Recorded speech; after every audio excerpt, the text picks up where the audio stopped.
नमस्कार, आदाब, सत श्री अकाल और खुशामदीद। Very very good evening to all of you people. This is Kamar Amit. मैं एक बार फिर से मुखातिब हूं आप सभी के साथ एक शानदार सेशन लेके, जहां पे आज हम बात करेंगे कि किस तरीके से आप अपने फिजिक्स के पेपर का करेक्ट प्रेजेंटेशन कर सकते हो। क्योंकि आप सभी को पता है, क्या पता है उससे ज्यादा इंपॉर्टेंट बात होती है उसको प्रेजेंट कैसे किया जाता है। आपने पूरी साल जो भी लर्न किया, जो जो कॉन्सेप्ट क्लियर किए, जितनी थ्योरी आप लोगों ने प्रैक्टिस की, जितनी न्यूमेरिकल आप लोगों ने प्रैक्टिस की, अगर उसका प्रेजेंटेशन गलत हुआ तो डेफिनेटली बच्चों वहां पे आपके मार्क्स कटने के चांसेस बढ़ जाते हैं। तो आज मैं आपको देने वाला हूं टोटल 10 ऐसे पॉइंट्स, 10 ऐसी स्ट्रेटजी पॉइंट जिनको यूज करके आप लोग अपने मार्क्स को इनहांस कर सकते हो by the using correct presentation formula. तो without wasting the time let's start the session. तो चलिए क्लास समझते हैं किस तरीके से आप लोग अपनी प्रेजेंटेशन को बेहतरीन कर सकते हो। जितना आपको पेपर में आता है, जितने क्वेश्चंस के आंसर आप लोग अटेम्प्ट कर सकते हो, ये एक अलग फैक्टर हो गया। तो सबसे पहले अगर मैं बात करूं तो हमारे पास टोटल ऐसे 10 पॉइंट्स हैं जो आपको मेरी स्क्रीन पे दिख रहे हैं। इन 10 पॉइंट्स का यूज करके हम एक करेक्ट प्रेजेंटेशन फॉर्मूले को डिकोड करेंगे। और ये 10 के 10 पॉइंट अगर आप पिछले 10 साल के टॉपर्स की आंसर शीट को उठाओगे तो वहां पे कॉमन मिलेंगे। ये 10 वो पॉइंट है जो कॉमन होते हैं हर एक टॉपर जो अपने आंसर शीट में प्रैक्टिस करते हैं। तो अब यहां पे देखो, पहला जो आपका स्टेप रहेगा वो रहेगा कीवर्ड्स। यानी कि कीवर्ड्स का मतलब क्या है? कुछ स्पेशल वर्ड्स जिनको हम अंडरलाइन कर सकते हैं अपने आंसर में। अब आप लोग ध्यान से देखो, अगर मैं आपको एक सिंपल एग्जांपल से समझाता हूं। ये टॉपर की आंसर शीट है और इस टॉपर की आंसर शीट में आपको यहां पे ध्यान से देखना है कि टीचर ने एग्जैक्टली टिक कहां पे किया हुआ है, राइट का साइन कहां पे लगाया हुआ है। तो आपको स्क्रीन पे क्लियरली दिख रहा होगा टीचर ने उसी पॉइंट पे टिक किया हुआ है। अगर यहां पे देखो, यहां पे देखो, जहां पे भी देखोगे ये पॉइंट्स अंडरलाइन है। इनको पॉइंट्स नहीं बोलते, हम यहाँ पे क्या बोलते हैं? These are keywords. और मैंने बताया था किस तरीके से आप लोग कीवर्ड्स को लिख सकते हो। तो इन कीवर्ड्स को आपको अंडरलाइन करके चलना है। बहुत सारे बच्चों को हैबिट है कि वो अंडरलाइन करते हैं, बहुत सारे बच्चों को हैबिट नहीं है, वो अंडरलाइन नहीं करते। कोई भी इंपॉर्टेंट लाइन, कोई भी इंपॉर्टेंट वर्ड जिसको आप लोग कीवर्ड कह सकते हो, उसको आपको अंडरलाइन करना है। और उस कीवर्ड को अंडरलाइन करोगे तभी टीचर को दिखेगा और वहीं से आपका मार्क्स कंफर्म होता है। इस लाइन में बाकी टीचर को नहीं पता, मे भी उसने इस चीज को रीड किया हो, नहीं किया हो, लेकिन मोस्ट इंपॉर्टेंट एस्पेक्ट क्या है कि जिस शब्द को उसने, जिस वर्ड को बच्चे ने अंडरलाइन किया है वो वर्ड है और उसी का उसको नंबर मिल जाएगा।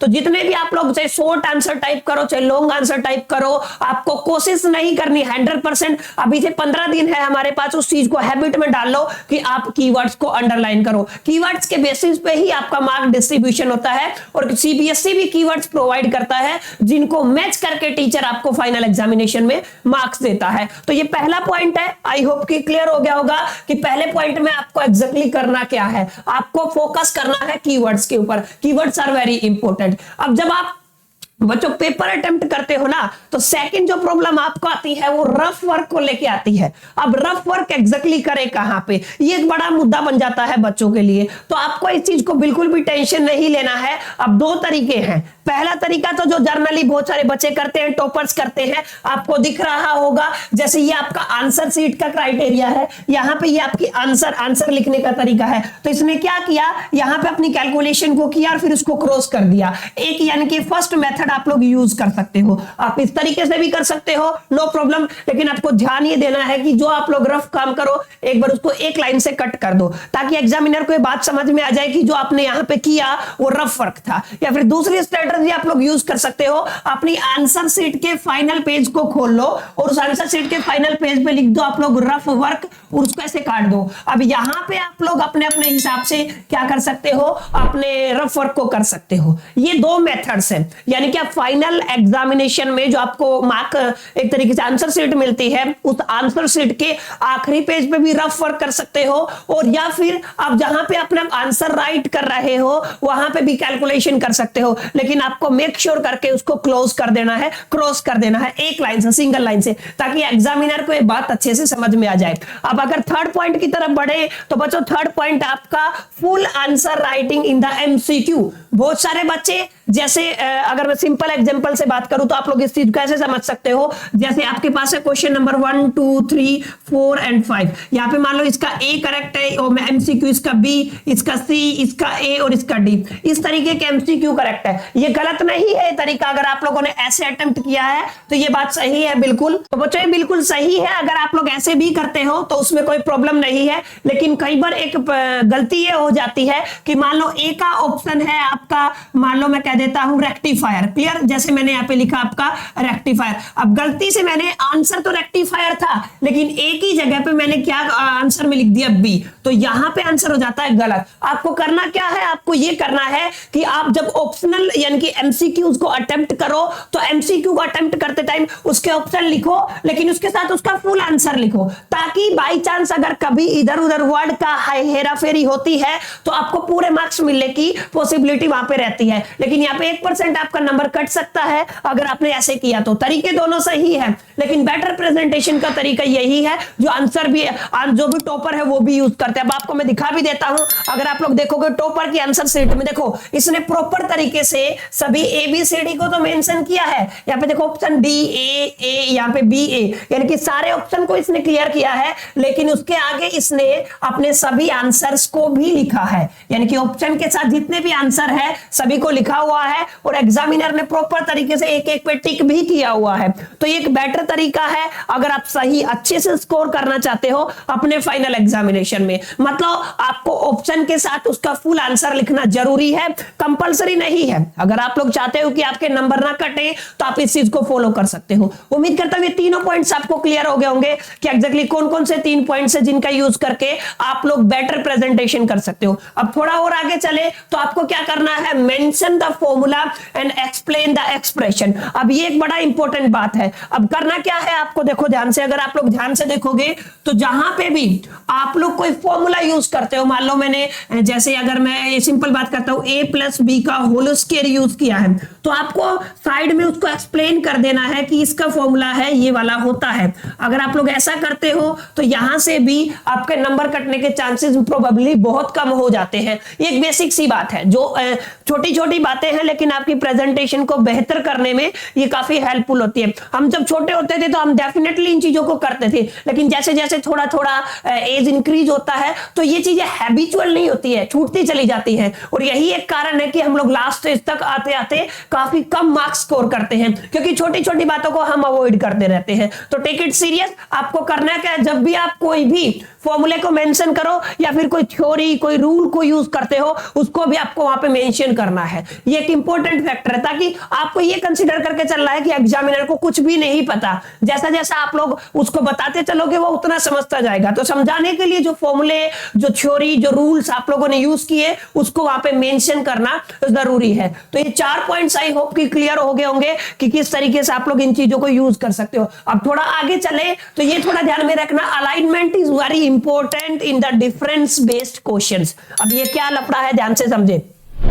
मान लो दो चीजों के बीच में आप लोग डिफरेंस करते हो, तो यहां पे देखो ये दो चीजें मैंने लिख दी, यहां पे मैंने पहला पॉइंट लिखा फला फला फला, ये यहां तक कंप्लीट हो गया। तो यहीं पे सेकंड का जो है मेरे को यहां पे इसका पहला पॉइंट क्लियर किया। अब हो सकता है कि ये भी 4 लाइन में कंप्लीट हुआ हो, ये भी 4 लाइन में, या हो सकता है कम ज्यादा में कंप्लीट हुआ हो। तो उसको छोड़ के अगर मैंने सेकंड पॉइंट यहां से स्टार्ट किया है तो इसी के सामने मेरे को सेकंड पॉइंट स्टार्ट करना है, ऊपर चाहे भी खत्म हो। यानी कि जैसे अगर मेरे को थर्ड करना है तो थर्ड के सामने ही मेरे को थर्ड स्टार्ट करना है। इसको बोलते हैं आप लोग अलाइनमेंट। यानी कि जब आप लोग डिफरेंस बेस्ड क्वेश्चन करते हो ना तो वहां पे अलाइनमेंट इज वेरी इंपॉर्टेंट। जब आप लोग ऐसा करोगे तो डेफिनेटली आपके मार्क्स करने के चांसेस, फिर वही बोलूंगा, प्रोबेबिलिटी बहुत कम हो जाते हैं। तो इस तरीके से ये अगली स्टेप थी जो बच्चे अवॉइड करते हैं, आपको अवॉइड नहीं करना है। प्रॉपर तरीके से अलाइनमेंट के साथ अगर डिफरेंस बेस्ड क्वेश्चन आता है तो उसको सोल्व करना है।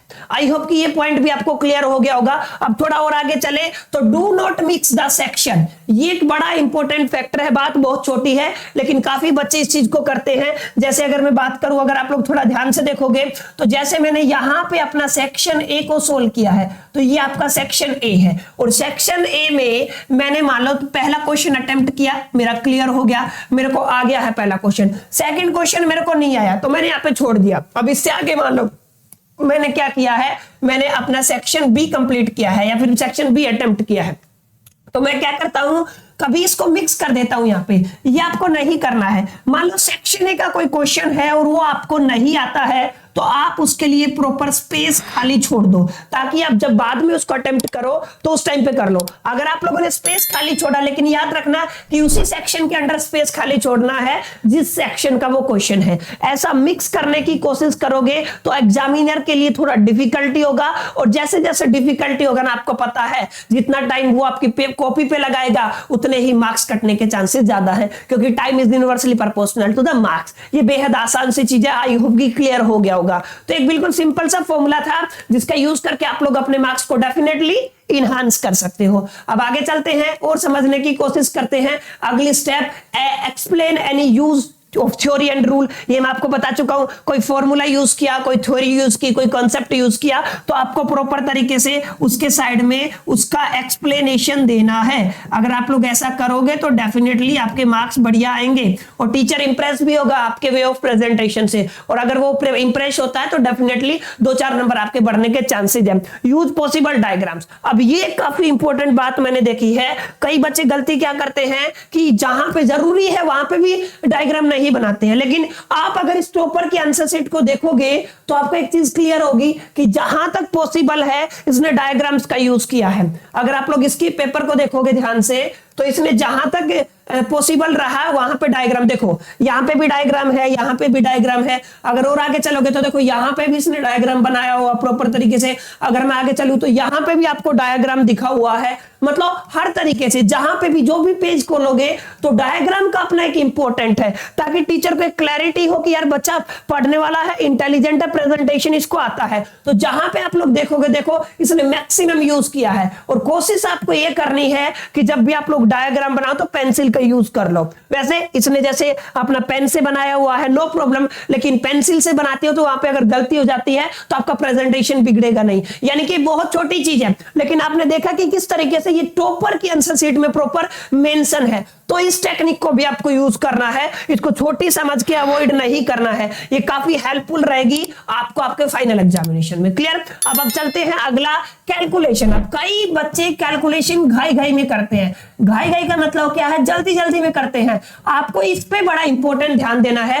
कैलकुलेशंस आर वेरी इंपॉर्टेंट, इनको इत्मीनान से पूरा टाइम लेके करना है। बच्चों काफी टाइम रहता है, ऐसा नहीं। अगर आपको 3 घंटा, 3.5 घंटा, 2.5 घंटा जो भी टाइम मिलता है अपने फाइनल एग्जामिनेशन में, उसको पूरा यूज किया करो, पूरा यूज किया करो। जल्दी घाई घाई करने की कोई जरूरत है नहीं आपको। जितने आराम से आप अपने पेपर को अटेम्प्ट करोगे, जितनी बढ़िया कैलकुलेशन करोगे, उतने ही मार्क्स आने के आपके चांसेस ज्यादा होते हैं। तो टेक इट सीरियस। जल्दी कोई है नहीं, जो टाइम दिया है उसका मैक्सिमम यूटिलाइजेशन आपको आना चाहिए। ये आपकी प्रेजेंटेशन को बेहतर करने में डेफिनेटली आपकी हेल्प करता है। एंड आगे आपका है mention the question number with the answer. ये एक छोटी सी स्टेप है, मैं आपको बता देता हूं एग्जैक्टली क्या होता है। किसी का मतलब जैसे ये एक आपके आंसर शीट है, कई बच्चे क्या करते हैं, कई बच्चे करते हैं यहाँ पे आंसर 2, ये गड़बड़ होता है। आपको करना क्या है, आपको इसके साथ इसका क्वेश्चन नंबर भी लिखना है। जैसे मान लो मैंने लिख दिया है आपका क्वेश्चन फर्स्ट और नीचे में क्या लिख रहा हूं, उसका आंसर।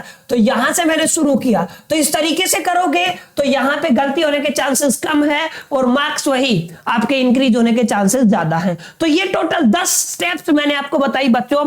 जो ये 10 की 10 मैंने अपनी तरफ से नहीं बनाई, ना मैंने बताया कि मेरे 7 साल के एक्सपीरियंस से मैं बता रहा हूं। ये 10 की 10 स्टेप मैंने पिछले 10 साल के पेपर एनालाइज किए और सोचा कि आप लोगों को शेयर कर दूं, ताकि आप लोगों के लिए आसानी हो प्रेजेंटेशन में। उम्मीद करता हूं क्लास आपको ये सेशन अच्छा लगा होगा और सारी चीजें आपको बेहतरीन तरीके से समझ में आई होगी। अगर आपको सेशन अच्छा लगा तो लाइक कर सकते हो, अपने फ्रेंड्स के साथ शेयर कर सकते हो। अगर आप चैनल पर नए हो तो सब्सक्राइब कर सकते हो। बाकी मिलते हैं किसी नेक्स्ट अनदर सेशन में। जब तक के लिए मेरी तरफ से ऑल द बेस्ट।